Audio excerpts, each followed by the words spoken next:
welcome Bernard tonight. I had the great good fortune to meet him when I was in England in 2019. He was introducing a book of photographs that a friend of mine did in conjunction with, in conversation with the wasteland.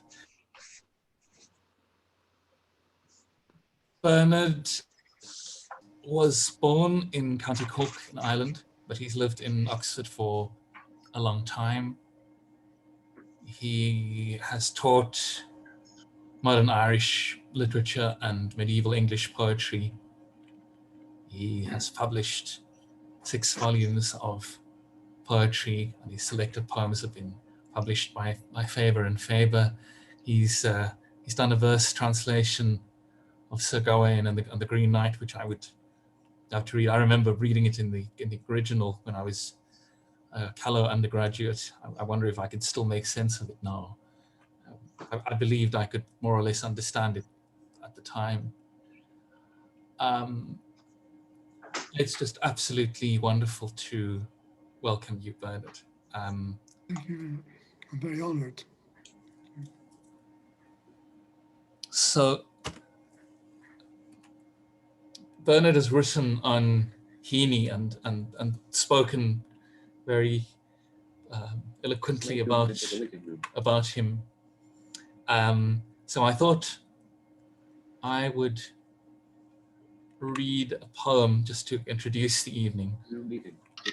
That translation that Heaney did, and it shows a side of him that I hadn't seen until I found this, and it's called The Yellow Bittern. And a bittern the bitterns are related to herons. But they are secretive.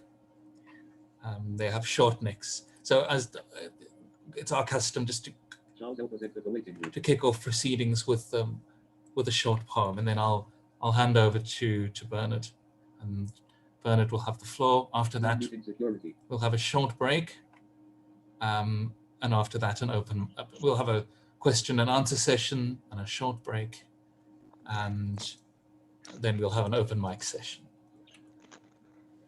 Oh, are they on open mic? Have we missed him? No, he's about to start now. So if I could just ask everyone to mute themselves. If you know how to do that. Excuse me, Jacques. Your voice. There's another voice from your computer. Is there another voice? Yeah. My computer. Okay, I'll sort that out.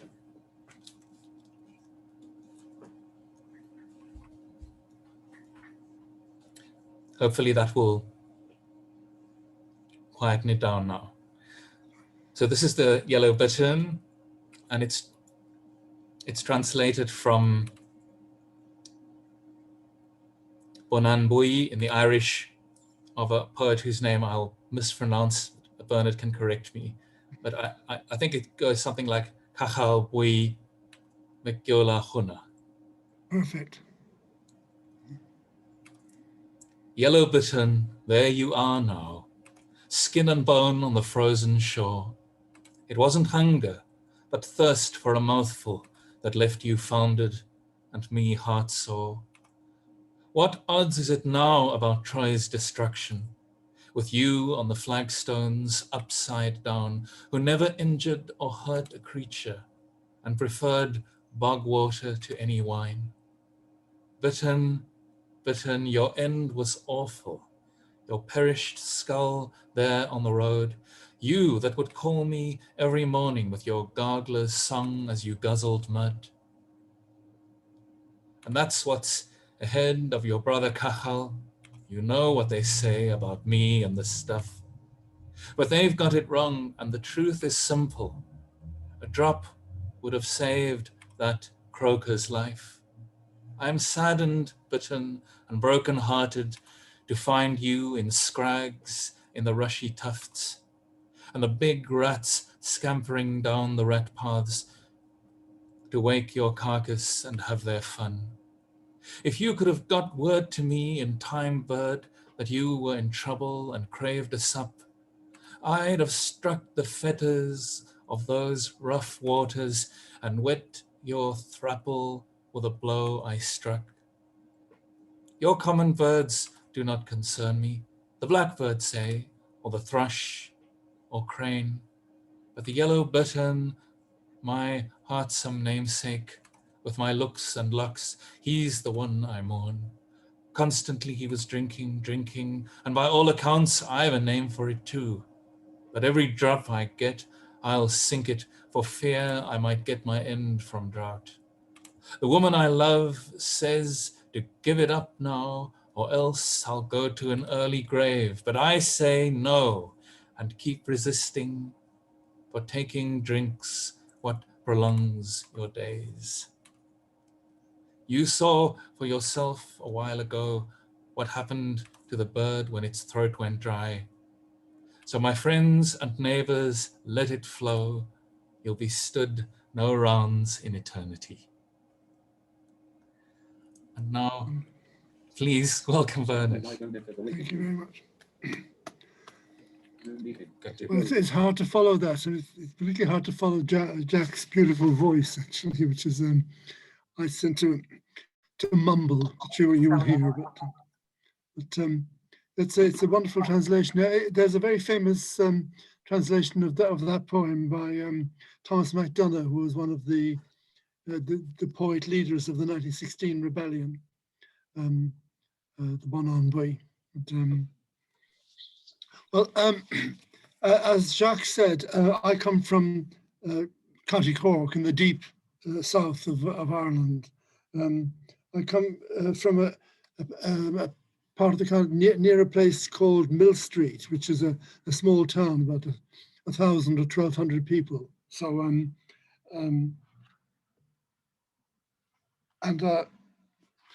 I'll begin by reading a short poem that is based in a place nearby.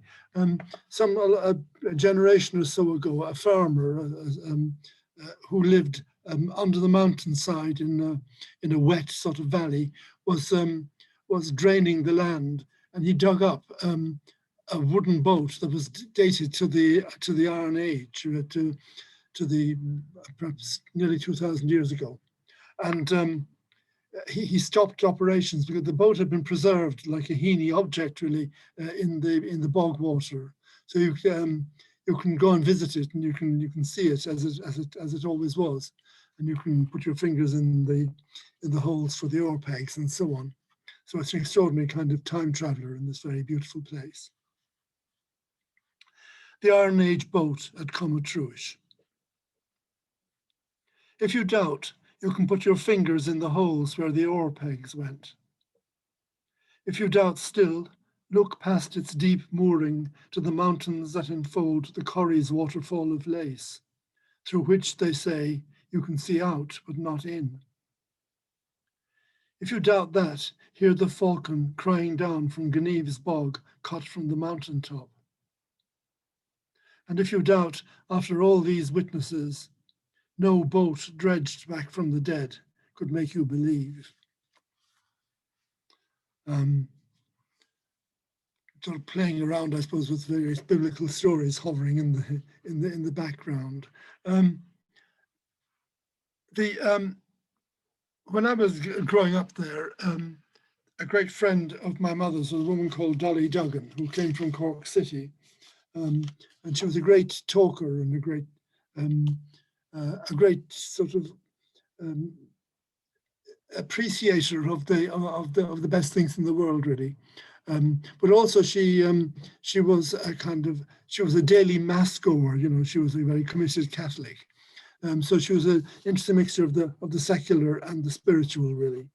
And if you had anything that was bothering you, like if you were going to school, if you had an exam coming up or something like that, she would light a candle in the church for you, so that when you were struggling with the exam paper, you know, you think, that's okay, well, Dolly's candle is there representing me, you know, so So there's hope, you know. Well, she died quite young. She was a big cigarette smoker and so on. So after she died, I went around just lighting candles for her, mostly going around the traditional churches of Europe, really. So this is called A Candle for Dolly Duggan. Improbabilities, of course. We all know that.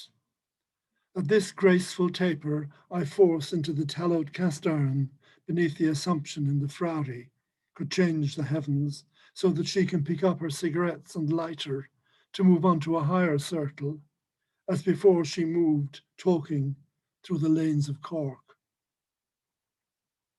Sir Thomas Browne said, there aren't impossibilities enough in religion for an active faith. So I'll go on spending liras and francs and pesetas across the smoky hush of Catholic Europe until she says, that's enough. And then I'm free to toast her in red wine outside in the sunlit squares. There's a curious anachronism, of course, in that poem now, because it's not liras and francs and pesetas anymore. And who knows kind of what happens next with the various methods of reckoning money in Europe, which is becoming extremely contentious again. But they're more poetical terms than euros, really. And I thought one other Mill Street item. There's like in everywhere, I think, throughout the world, really, local hospitals tend to be being subsumed, don't they, into big central hospitals. So the hospital in Mill Street in this small town gradually just became a kind of hospice for impoverished local people before they died. So you get these very heroic people, the nurses and doctors looking after the dying people of the locality, in effect, really. So this little story is just something that happened once in Mill Street Hospital. My cousin, they tell me, doesn't wake up much, nor does she seem to see the green mountain framed in the window of this chapel of ease for travellers booked in for their long pilgrimage. When I leave at the end of visiting hours, a small, tidy man is sitting by the door. Stick, well-knotted tie, watch chain, tweed jacket. He gets to his feet, raises his hat and inquires, excuse my troubling you, but would you be going anywhere near a railway station? The young smiling nurse bends over him and takes him by the elbow, saying, maybe tomorrow, James. Maybe tomorrow we'll take you to the station.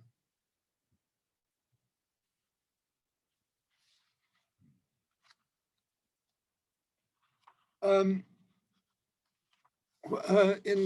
my early days, in 1956, there was an outbreak of polio in Cork City, and quite a serious thing. Which quite a lot of people died from it, and you could see the generation of people who suffered from polio and had various effects of it throughout their lives, lame and so on.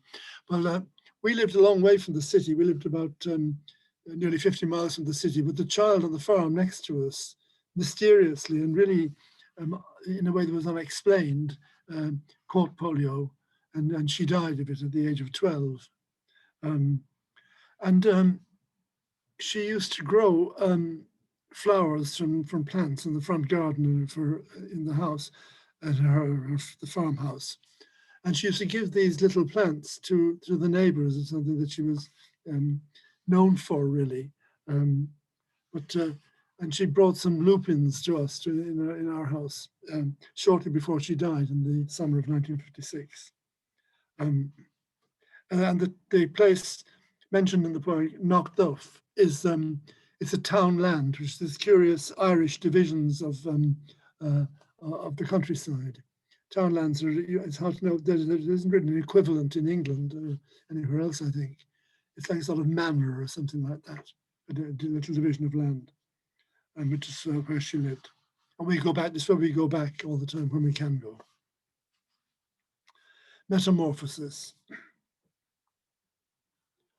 A flower of spring, the lupins gone by June. Teresa brought them to us in 4 glass jars on her way to school, and we planted them due west of the house.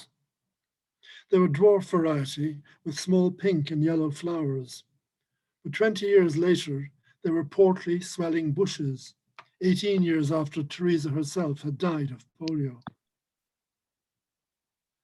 Now that another decade's passed, her children will be going to school, and the dry seeds that cracked in the pods refulgent.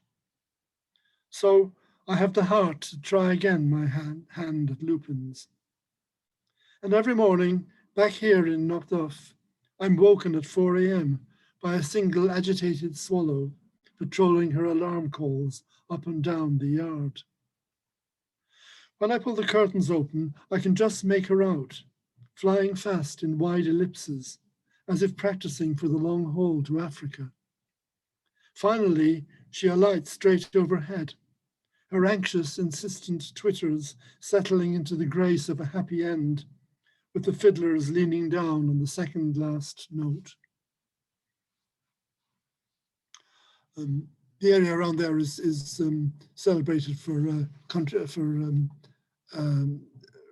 music, you know, for folk music, which Jacques knows all about.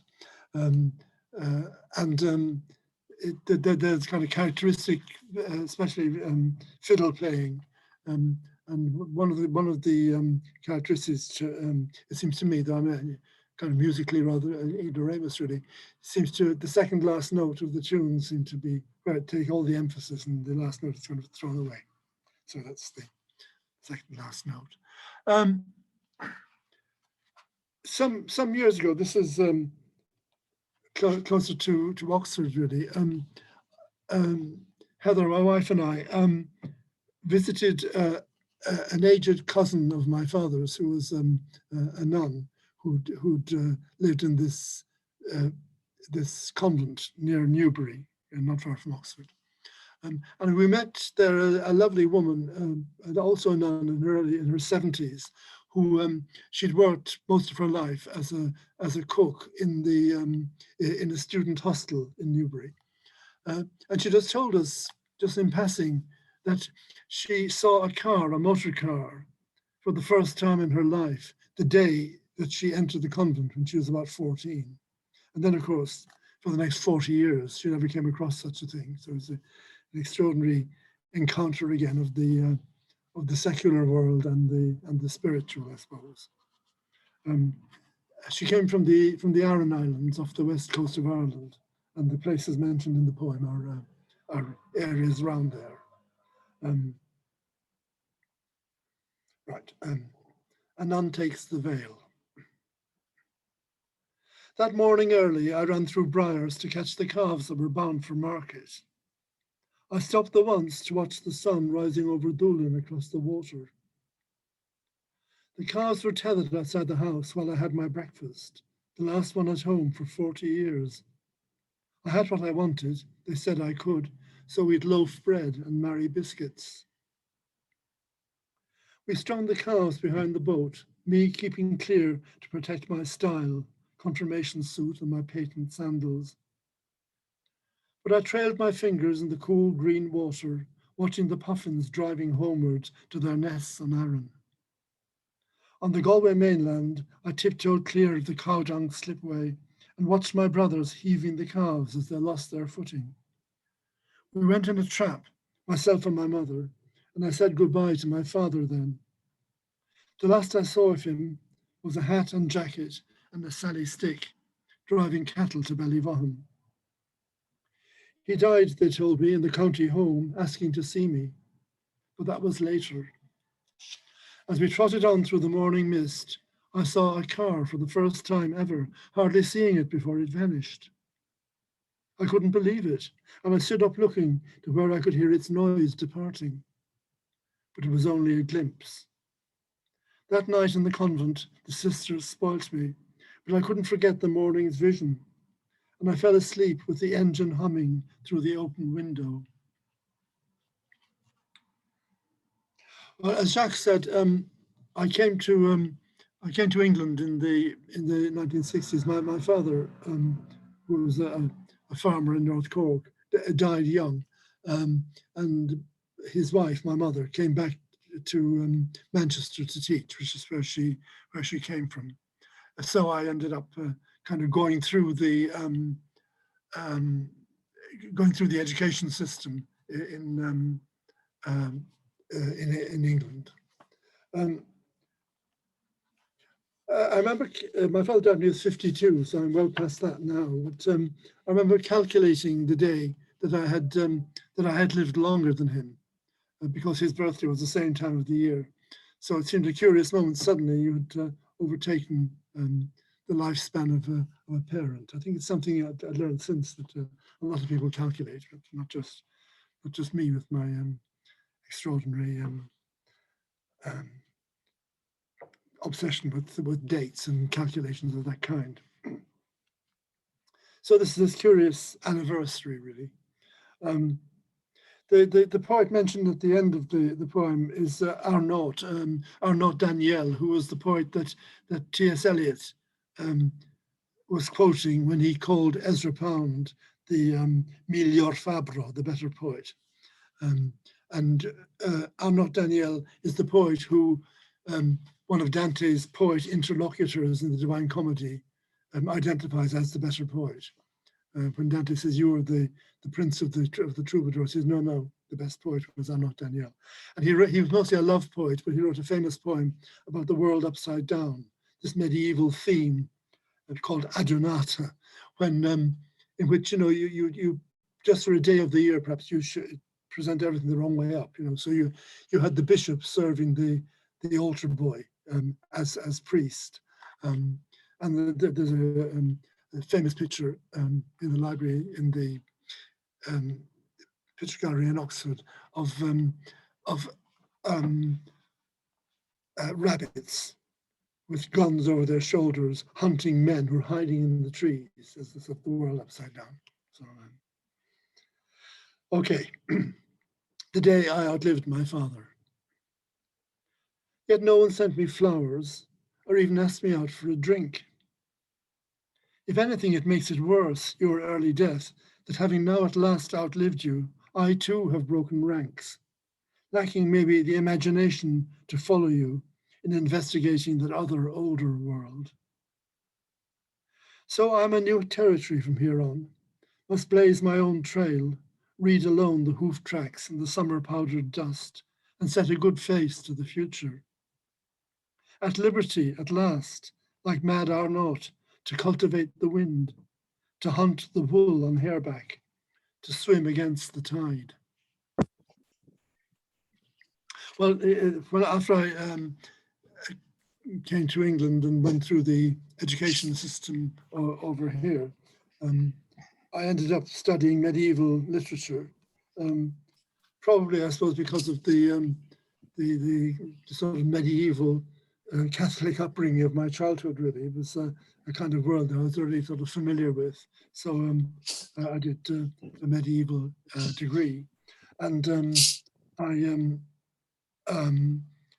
ended up teaching medieval literature, as Jacques said, to my great pleasure, really.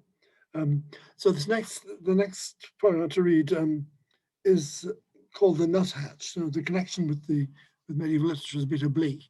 I used to teach in a room in Magdalen College in Oxford, which had a window seat, and if I knelt on the window seat, I could watch the bird life in the trees outside the window, which was very, very kind of delightful corner, really. But it meant that when students came into the room, they tended to find me often kneeling with binoculars, looking out of the window in a rather kind of compromising position, really.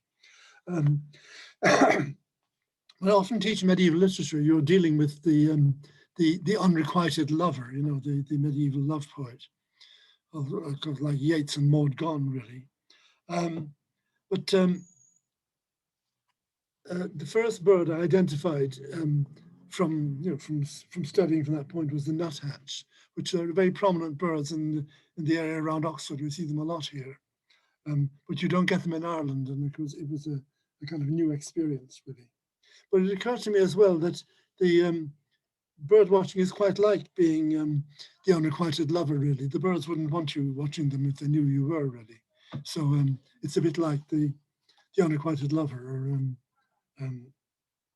the sort of pest who kind of goes on as a kind of insistent lover, really. Sexual harassment, I suppose, is the modern term for it, really. Anyway, the nuthatch. I couldn't fathom why one leafless, cloud-cast morning he appeared to me, taking time off from his rind research to spread his chestnut throat and sing outside my window. His woodwind stammering exalted every workday for weeks after. Only once more I saw him quite by chance among the crowding leaves.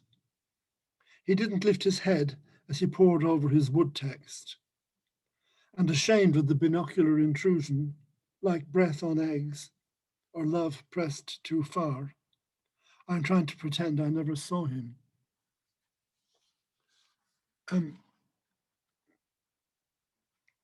I began with a boat, and Jacques began with the Heaney translation. So I thought I'll just read this little piece, also medieval literature again, really. I'm translating very slowly Piers Plowman at the moment. And Seamus Heaney was a great, when he was in Oxford as professor of poetry here, he was a great supporter of medieval literature, translated Beowulf and so on, but he was a great shot in the arm, really, for medievalism in Oxford.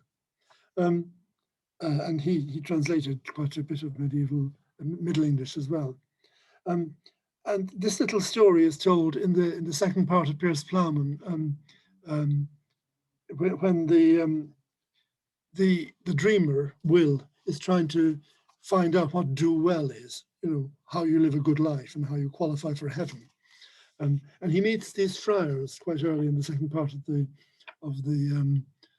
poem, and they tell him what they think is the best way of reaching heaven. They think, of course, the best way is to stay safely inside the church rather than outside the church. Outside the church, there is no salvation. But yeah.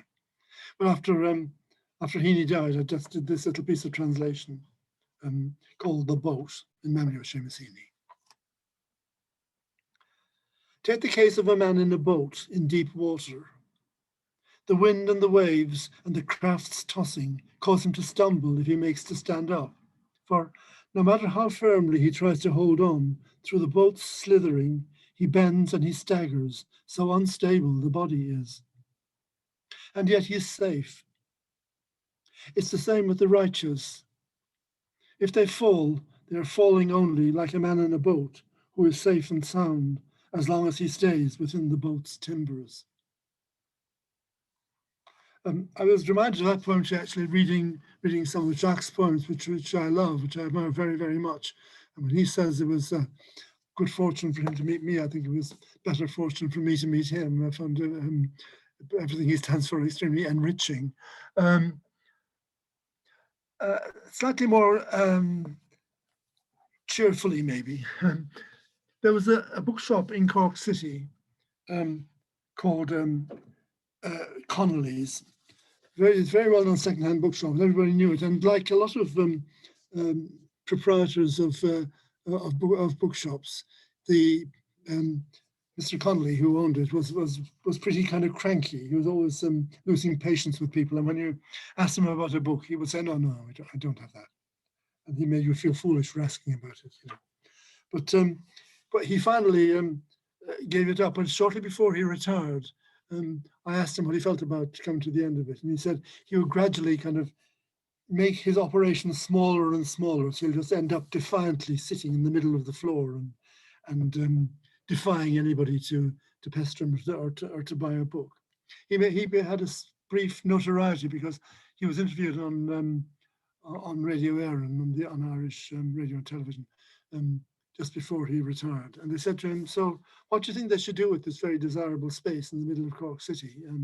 He said, "Well, if I was starting up here, what I would do is I'd open a bookshop,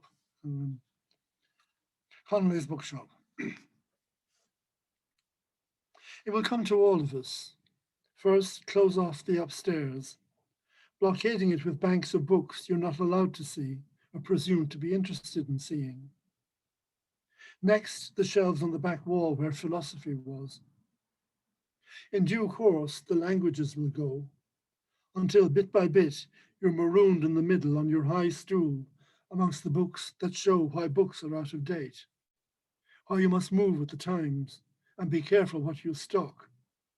Defiant Crusoe at the center of your island. I'm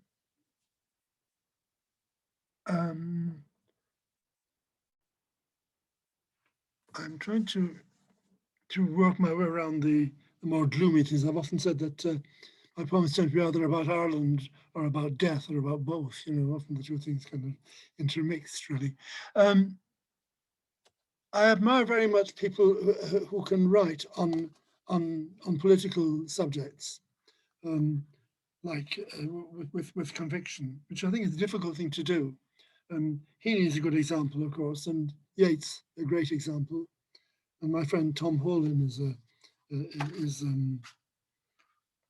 one. This is an attempt at that.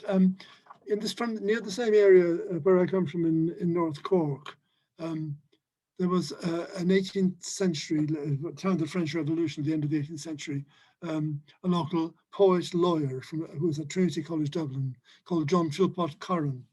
And he enunciated a great principle that everybody knows, and it's better known than he is, really, and much quoted in American politics. He said, the condition upon which God hath given liberty to man is eternal vigilance.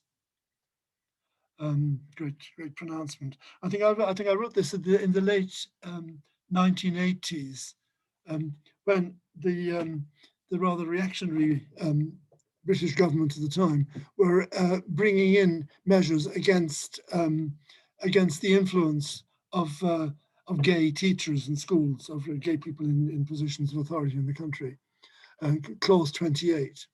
And to the credit of the British people, they had nothing to, they didn't like it, they had nothing to do with it, and they saw it as a case of really sort of political bullying, really, and it never got through Parliament. So there's some credit, I suppose, to the Parliament as well. And Tony Blair took it off the statute book in 1998. But so, and I was thinking about the current thing about the thin end of the wedge. You know, if you begin by bullying gay teachers in schools, if that's what they are, I think that's another question. It can, everybody can end up in trouble, really. Okay. And the Guardia Civil, the Spanish authorities. Fuente Vaqueros is the village in Spain that Lorca, the poet and dramatist Lorca, came from, and he was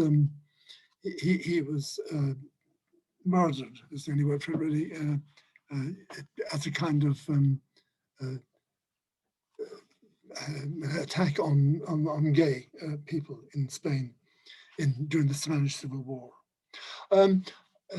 This is a very long introduction, but I taught a student in the 1980s about this time as well, called George Case, who was a very charming but idle student of English, much liked, but also much inactive, really. But he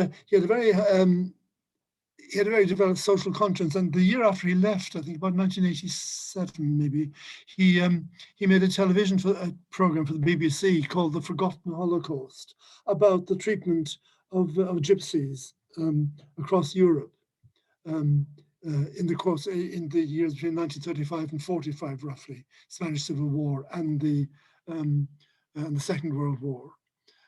It's a terrible story because, of course, they had no means of perpetuating themselves. They had disappeared in great numbers in the concentration camps and so on. And George Case and his small team of kind of handheld cameras, really, went across Europe from Portugal to Poland trying to discover what has happened to them and finding any documentary evidence that survived. Okay, that's the end of the preaching. Okay, the state of the nation. The condition upon which God hath given liberty to man is eternal vigilance. That's John Philpott Curran, 1790. Before I fell asleep, I had been reading how in the concentration camps, alongside the Jewish personal effects, were stored for future reference gypsies' earrings, scarves, and the crystal globes in which they saw the future, and how the Guadalquivir swept through Fuente Vaqueros, smashing guitars. The book was open still when I woke up at dawn, and not reassured by the May chorus from the cypresses, ran to the encampment of the crossroads, where slow smoke curled by the sign, temporary dwellings prohibited. Still there, spread in dew along the hedges, were gossamer and shawls and tea towels. A chained dog watched me peering under the first canvas flap. Empty, the rest the same. Not a soul in any tent. I straightened up and listened to the sounds of morning, for voices raised in family rows, or their ponies talking back from venial raids, bringing home hay, a clutch of eggs, unminded pullets. And along the same lines, this is a shorter and really a less involved introduction. In the early 1990s, in the course of the first Iraq and Afghanistan war, whatever term is used for that, there was a picture in the Observer, the London Observer, a photograph of a young soldier who'd been killed. He's lying dead, with his feet in the foreground in the picture, and then his body tapering behind it, and just the sands of the desert in the distance behind it, by a photographer called Marco Di Lauro. And it occurred to me that as you looked at this picture of this boy, he looked like a teenager who'd been killed. He was in exactly the same position as a parent has taking a child to the dentist. You know, when you're there miserably watching while you can see their feet next to you and tapering away towards their head in the distance. Vanishing points. Safe in an armchair in the dentist's surgery, you observe your daughter's treatment. Being cruel to be kind again. You fix on the crisscross of her trainer's soles in the foreground, on past her brave socks, grazed knees, school jumper, and clasped hands to the vanishing point that is her head laid back. It's the same perspective as in the photograph of the thrown away body of the young Taliban soldier. His trainers, similarly foregrounded, look as if they could be the same designer label. But this vanishing point is past his head, way out in the impassive desert sands towards Kabul. I've kept you a long time. Can I read two more? Is that tolerable? Please do. Please do, yes. Thanks, Jack.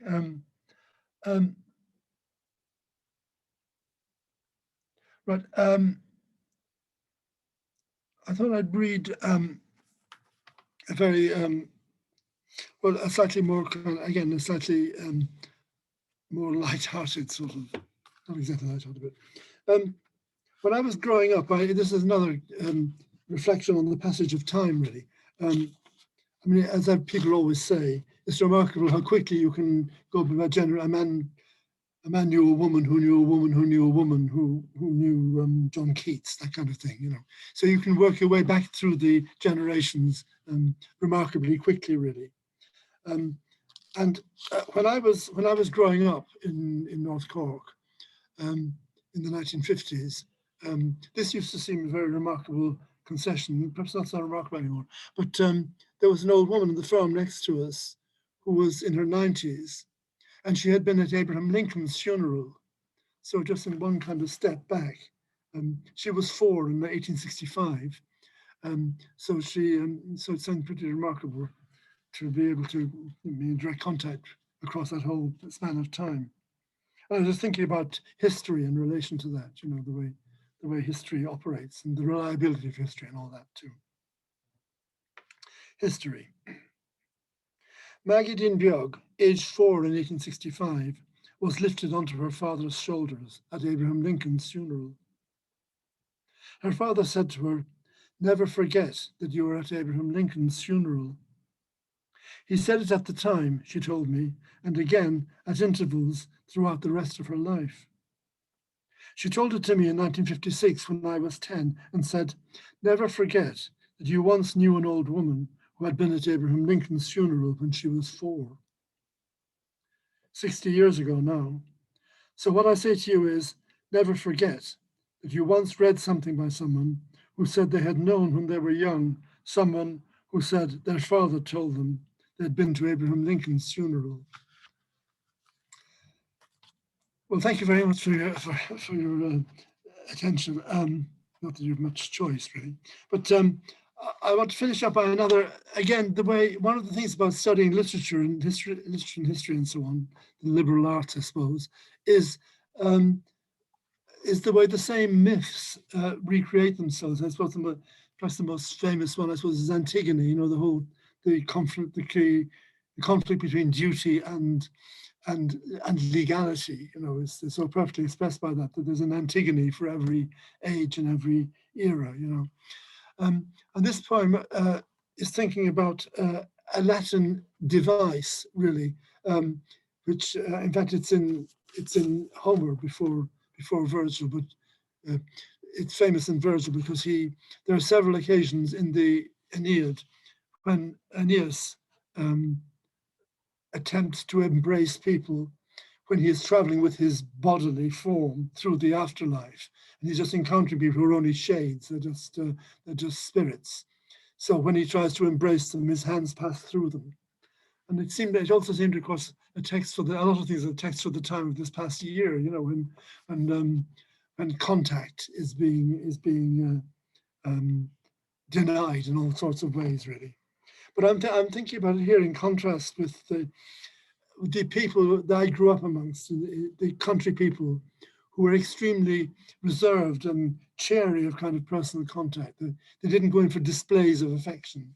And quite often on farms, you would have two siblings, two sisters, two brothers, or sister and brother living together and staying that way all their lives. And one of them died and the others left alone. It's a very common pattern. And Eliot calls the Virgil case, the Aeneas case, as taking shadows for real things. That's the mistake that Aeneas is making. And I'm thinking of this in a way as being taking real things for shadows, really. The device called ter conatus, 3 times he tried, because both with his wife and with his father, Aeneas tries 3 times to embrace them, and his arms just pass through them because they're just spirits. Ter conatus. Sister and brother, nearly 60 years they'd farmed together, never touching once. Of late, she'd been coping with a pain in her back, realization dawning slowly that it grew differently from the warm ache that resulted periodically from heaving churns onto the milking stand. She wondered about the doctor. When finally she went, it was too late, even for chemotherapy. And still she wouldn't have got round to telling him, except that one night watching television, it got so bad she gasped and struggled up holding her waist. "Do you want a hand?" he asked, taking a step towards her. "I can manage," she answered, feeling for the stairs. 3 times like that, he tried to reach her. But being so little practiced in such gestures, 3 times the hand fell back and took its place, unmoving at his side. After the burial, he let things take their course. The neighbours watched in pity the rolled up bales standing silent in the fields with the aftergrass growing into them, and wondered what he could be thinking of, which was that evening when, almost breaking with a lifetime of taking real things for shadows, he might have embraced her with a brother's arms. Thank you very much. Thank you for listening to all that.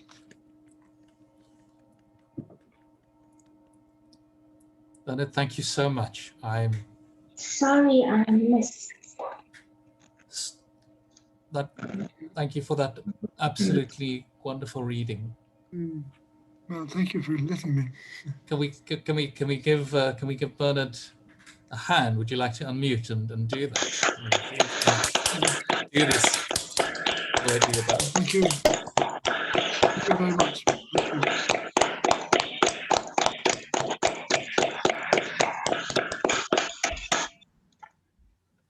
you. It's not pleasant to live in the age of Zoom, but it's being able to do something like this and being able to have you with us must be very high on the list of consolations. And Yes, well, thank yes, you for very me, much. yes. My granddaughter has just come into picture there. Oh, I see. That's Roisin. Wow. Hi, Ro. So, hello. So we have a short time for questions, and I don't know if people do have any questions. If you like, maybe you'd like to raise your hand, and Nondre will call you up because I won't see your hand. But what I wanted to ask is, what effect do you think it had on your poetry to be living in two worlds, the world of sort of very modern poetry, and then modern literature, and medieval literature, and then England and Ireland. Do you think of that? Is it something that you consciously think about a lot in terms of your work? I'm probably formulating the question badly, but You maybe you want to say no, something. no, it's the big question, really. It really is, and I'm aware of the positives of both. I think, really. I like the modern world. Like the Irish writer Maeve Binchy said, that the present era is much better than the good old times. And I think there's a lot in that, really. So and I do find that for myself, writing a lot about the difference between the eras. But I tend to find that ad nauseam, I'm writing about the distant past. About childhood and so on. As I suppose the world that I kind of understood first and understood best. But I think maybe in writing, you're always tend to be putting two things against each other, not necessarily against each other, side by side. Meaning in a way comes about, doesn't it, by kind of contrast. I think the Greeks said that, didn't they? That things occur in opposing pairs, and you're constantly judging by dualities. And I think having two different worlds like that, in the various ways you described, Jacques, I think does prompt a kind of reaction. And Faith and hope. yes, I liked teaching medieval literature and modern literature. So I was teaching, I was teaching Chaucer and Yeats at the same time. I really liked that. There's also, of course, the connections between the two. Literary eras do work together. Any other questions?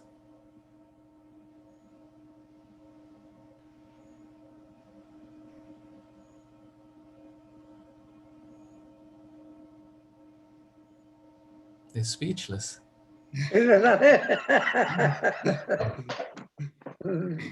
Yes.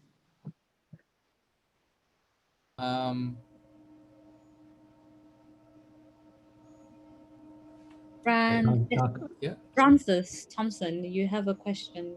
Please go ahead.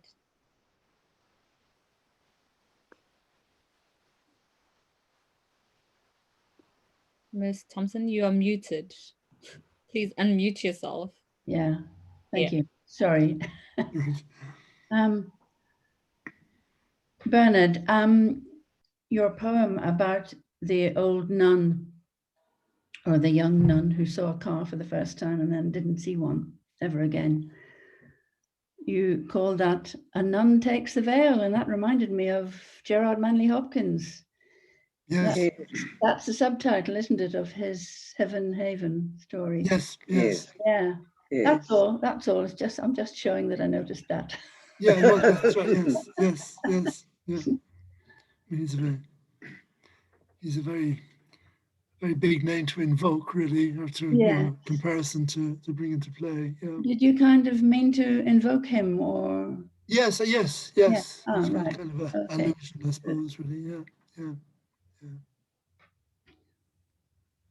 And I suppose there's a kind of contrast of the kind Jacques was mentioning there a bit as well, actually, in that the idea of heaven haven, and the turning aside to a world of spiritual perfection and so on, is slightly undercut by the challenges in a way of leaving home and so on in the Irish poem.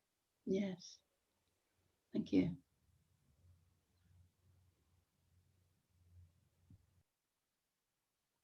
I think there was another voice.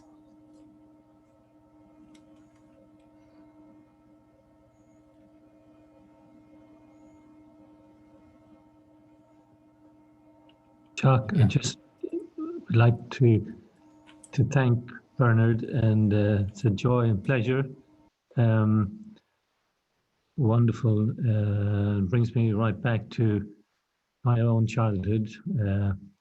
As Seamusini would say, I have 2 years on Bernard, I think, or he has 2 years on me. I'm not quite sure. But I was born in 43. He was born in 45. That's right. But we grew up in a rural scene, which was quite wonderful. And so it's just a pleasure. Thank you. Thank you. Thank you very much. Thank you. Where did you grow up? I grew up in the Midlands, in Stradbally, County Laois. Oh, yes, yes. Yes. Yeah. I was born in the Gate Lodge in the entrance to the estate, where they now have the electric picnic every year. Oh, yeah. Well, gosh, that's a big time. Yeah, yeah, Yeah. yeah. Shroud by that. Yeah. Stradbally, yes. Can I just ask you, do you happen to know Kitty Ryan in Charleville? Only by name. Yes, Yeah. yes, Yeah. yes, No, I spoke to her last year, and she mentioned you, and she yes. talked positively about you. She enjoys your work and enjoys theatre and so on. But so she's a North Cork woman. Yes. Yes, yes, yes. And I met her as a reading there a few years ago. Yes. Did you? Nice. Yes. Yes. Okay. Thank you so much. Well, thank you very much. Thank you.